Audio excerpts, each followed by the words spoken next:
and crack cocaine, crystal meth, heroin, and fentanyl. This past week was a culmination of a months-long investigation with all of our partners. During those months, we identified dealers through a number of law enforcement tactics. And starting July 23rd, we put Operation Summer Street Sweeper into effect. We cast the net and we took into custody 50 alleged drug dealers and counting. Let me be very, very clear. This was not my operation. This was not the Office of Attorney General's operation. This was our operation. All of us combined, working together like we do every single day. And joining me today, we have Cambria County District Attorney Jessica Arndt. We have Blair County District Attorney Pete Weeks. We have members of the FBI, ATF, Homeland Security Investigations, the U.S. Marshals. Joined today as well, we have Senator Wayne Langerholt. We have Pennsylvania State Police troopers. We have police chiefs. We have Police Chief Rick Polino from Richland Township Police. We have Chief Jessica Walk, Tyrone Borough Police. We have Chief Derek Swope from Altoona Police Department and Captain Daniel Price from Johnstown Police. In addition to that, we have members here of the Office of Attorney General as well. I mentioned that earlier this year, around March, we noticed an increase in crime in the Johnstown area. We identified causes. Perhaps most notable was the migration of some Philly area drug dealers to the Johnstown area. I will tell you that when big city drug dealers move, they often bring with them all of the things that they had before. And sometimes that includes violence, guns, drugs, and crime. So in response to that, we combined forces, we coordinated investigations, and we went to work. This is our latest success, and I promise you this will not be our last. I mentioned that we filed felony charges against 65 individuals in the two counties. 44 of those individuals were charged in Blair County, and those arrests started on July 23rd. The 21 others were charged in Cambria County, and on Wednesday we began taking those offenders into custody.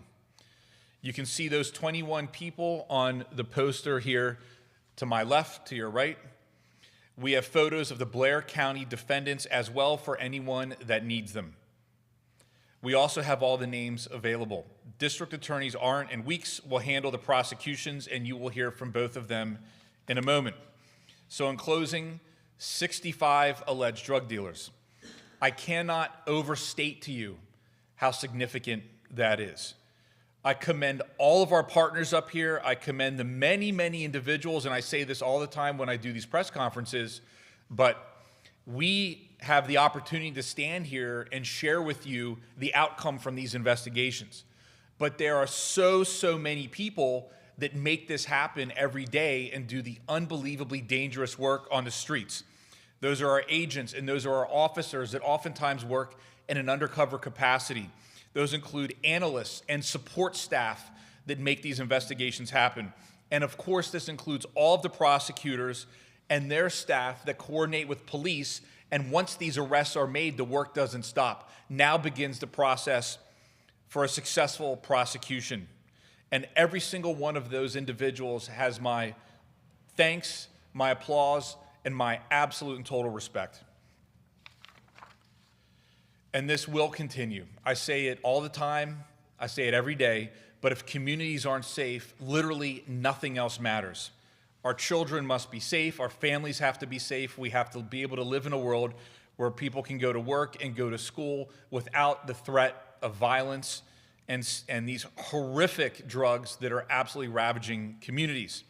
So thank you very much for being here. Thank you to all my partners and all the leadership up here on the stage. And at this time, I will welcome District Attorney Arndt to the podium. Thank you so much. Thank you. Good morning, everybody. Thank you for being here. Why is this collaboration so important? Last week, you heard us talk a lot about the collaborative efforts among law enforcement entities and agencies. Today, you're hearing that again. Why is it important? Why was it worth Attorney General Sunday's valuable time to come here today, again to Johnstown for the second time in less than 2 weeks? And why should those of you tuning in, watching this press conference, care about the efforts and outcomes that have been achieved by law enforcement. It's because there is a human cost to the drug crisis. Behind every one of these investigations, the ones that were talked about, the pictures you see up here, are families who have lost loved ones to overdoses. There are grandparents out there watching right now who have had to step up to raise their grandchildren. Entire neighborhoods in our community have been affected by drug-related violence. We have seen that over the course of the past few months especially. And there are so many individuals in our community enslaved to addiction, doing unimaginable things and living every minute of their lives simply to get the next fix. Those who exploit this addiction for financial gain are absolutely ravaging our communities, and all of us here, all of those of you tuning in are impacted by that. Our goal is not simply to make arrests, although that is incredibly important. It is to restore our communities by holding accountable those who profit from distributing dangerous illegal drugs on our streets. So this is important. This is important work, and it's not going to stop. I want to thank the men and women of law enforcement. Our county is incredibly blessed by our drug task force, but also all of our members of law enforcement who provide service, professionalism, and countless sacrifices. I can't tell you how many of them are missing important milestones in their families' lives because they feel motivated to protect our streets, and that is greatly appreciated, all of you. To Attorney General Sunday and your office, thank you for investing in us. This collaboration is incredibly important, and it means a lot to me. At this time, I would like to turn the podium over now to District Attorney Pete Weeks.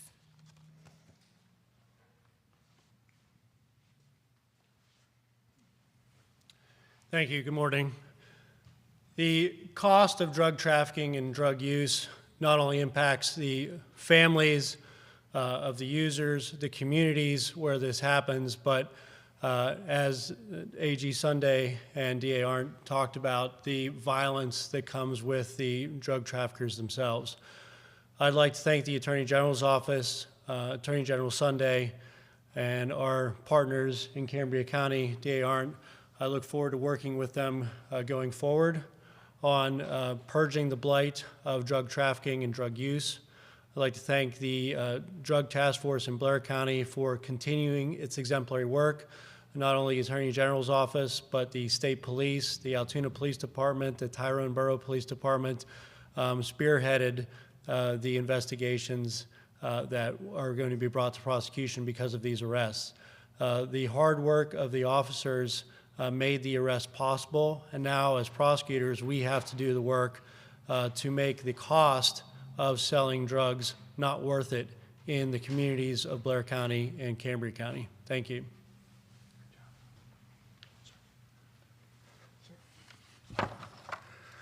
Good morning. My name is Christopher Giordano, and I am the Acting Special Agent in charge of the FBI Pittsburgh Field Office.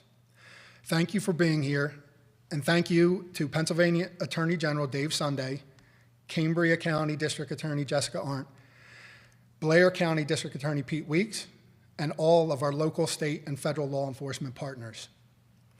It is truly an honor to stand alongside each of you today. Today's announcement is about much more than a successful warrant operation. It represents what can be accomplished when agencies put aside jurisdiction, put aside boundaries, combine resources, and work towards one common goal. And that goal is keeping our community safe. The operation we're discussing today is the result of a 5-month investigation led by the Cambria County Drug Task Force with partnership of the FBI Pittsburgh Southwest Pennsylvania Safe Streets Task Force. Through countless hours of investigative work, controlled purchases, undercover operations, intelligence sharing, law enforcement identified drug traffickers responsible for bringing heroin, fentanyl, methamphetamine, crack cocaine, and other dangerous narcotics in the Cambria and Blair County. That investigation culminated this week with a coordinated enforcement actions targeting 21 individuals throughout the city that are to my left. The FBI is proud to have supported this operation through our Safe Streets Task Force, working shoulder to shoulder with the Cambria County District Attorney's Office, the Cambria County Drug Task Force, Pennsylvania State Police, Johnstown Police Department, the ATF, Homeland Security Investigations, U.S. Marshal Service, the Pennsylvania Office of the Attorney General, and so many other dedicated law enforcement professionals. This investigation is another reminder that no single agency can do this alone. But together, we are incredibly effective. It is especially meaningful to stand here today with Attorney General Sunday and District Attorney Arndt and District Attorney Weeks to send a clear message to the people of these counties. Violence, drug trafficking, and organized criminal activity have no place in our communities. When criminals choose to prey upon our neighborhoods, they should know that they will be met by a unified law enforcement response. This operation is also part of a much larger national effort.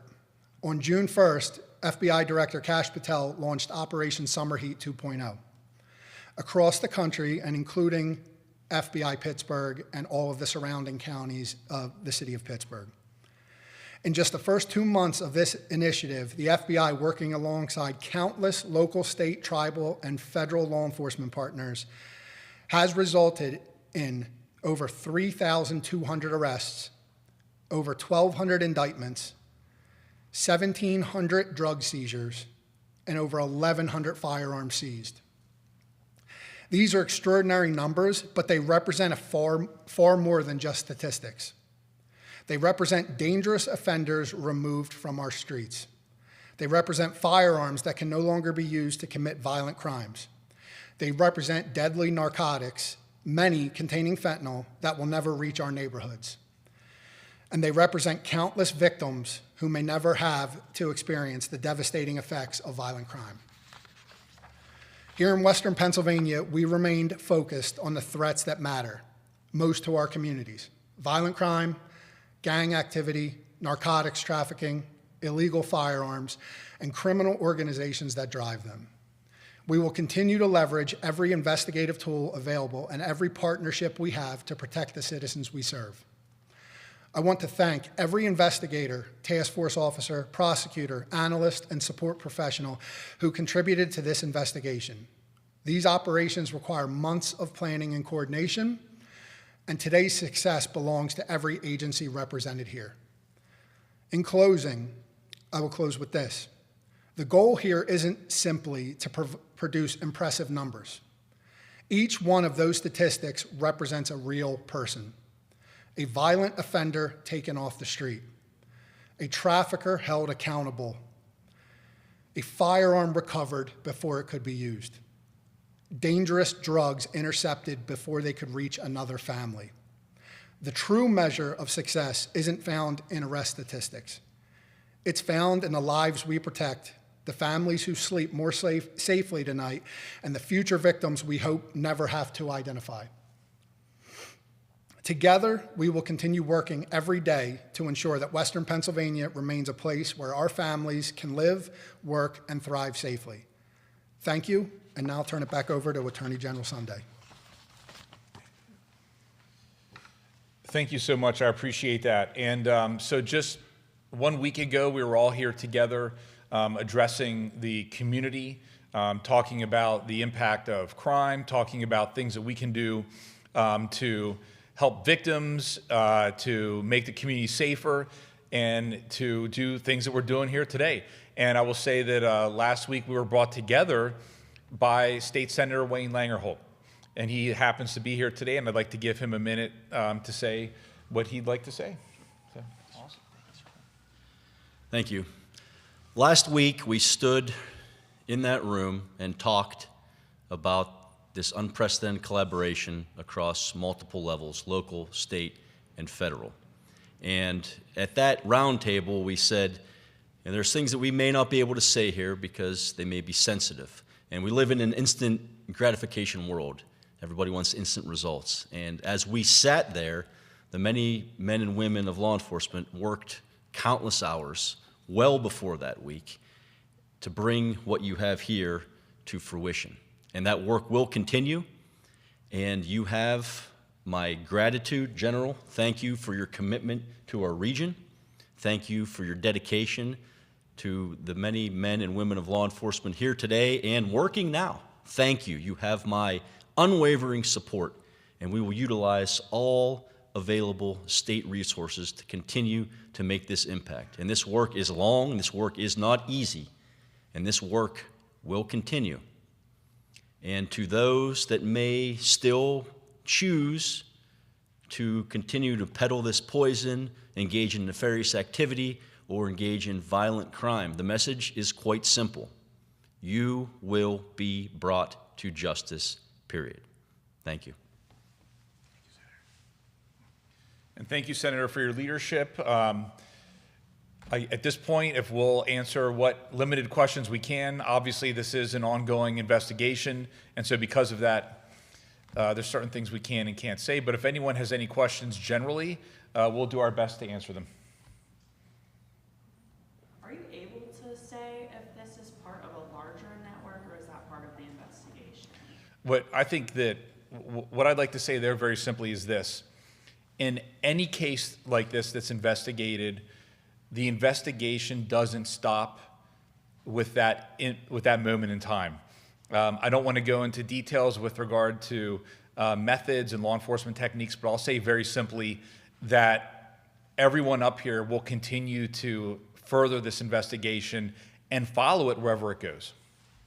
Senator Langenholt mentioned that people want instant gratification. Yeah. How important is it to do this the right way and maybe not just knee jerk and go do one arrest real quick, but to let it build up and do more buys, and so you get a better result? I mean, it's absolutely crucial. I appreciate that question. Being long before I was the AG, I was a district attorney, and I've spent many, many years in a courtroom, and I can tell you that our goal collectively is public safety. And our goal collectively at the same time is to make sure that, the rules are followed, that this is done in a manner that is supported by the Constitution. And so, with that in mind, everything we do is geared on long-term success. There is no world that exists where you have law enforcement and prosecutors that just go out one day and do something. I mean, it's not like on the TV shows where in 30 minutes someone's arrested and then they're prosecuted. I mean, that's not the reality of any of this. And in addition to that, there's a whole nother component that you don't see up here today, and that is all of the work that's done to be supportive of victims throughout all of these processes. So, and I'm not saying that's the case with this situation, but generally, when you deal with drug dealers, at the same time, you're dealing with individuals that are in the throes of addiction, people. You have so many victims out there, people that are using these drugs. You have individuals whose lives are destroyed. And so the work that's done expands. It's much greater than who you see standing up here today. And so we take all of that into consideration, in particular, like I said, the work that has to be done to ensure that victims have the services they need, that they have a voice, and that they're protected, and hopefully that they can go on and live healthy, happy lives. I always like to say this, and you kind of opened the door for me to say it, and that very simply is for people that are watching this that are in the throes of addiction, long-term recovery does happen. It is a very real thing. I've seen it personally throughout the entirety of my career. I'm sure other people up here definitely have seen it in the courses of their career. And so if you're watching this and you're wondering about yourself and your life, know that long-term recovery is a real thing. It can happen, and and we're all rooting for you to get there. Awesome. All right. Thank you very much. Sorry, did you have one more? I just have one more. I was just going to say, I know it's been pretty clear that Johnstown and the surrounding areas putting their foot down on crime violence, and I know we mentioned here that it's not going to end through arrest, but prosecution as well. Can we kind of talk a little bit about how we can bring justice through prosecution as well, and why that's an important step in the process? Well, I'll give you my brief answer, and then I'll open it up if any of the other DAs want to, or any of the DAs want to make a comment there. But I mean, accountability is absolutely crucial. I talk all the time about accountability and redemption, but the accountability component, you can't have redemption without accountability. These individuals that have violated the law, they need to be held accountable, and the public needs to see it. A message needs to be sent. People need to understand that if you are dealing these horrific drugs that destroy communities and ruin people's lives, that you will have to go and you will be arrested, you're going to go in front of a judge, and there will be accountability. And so that's, I mean, you can't have one without the other, and that's something that I know everyone up here takes very, very seriously. Awesome. All right. Thank you, everyone. And again, thank you to all my partners up here. Thank you for all of your hard work, your dedication, and have a great day.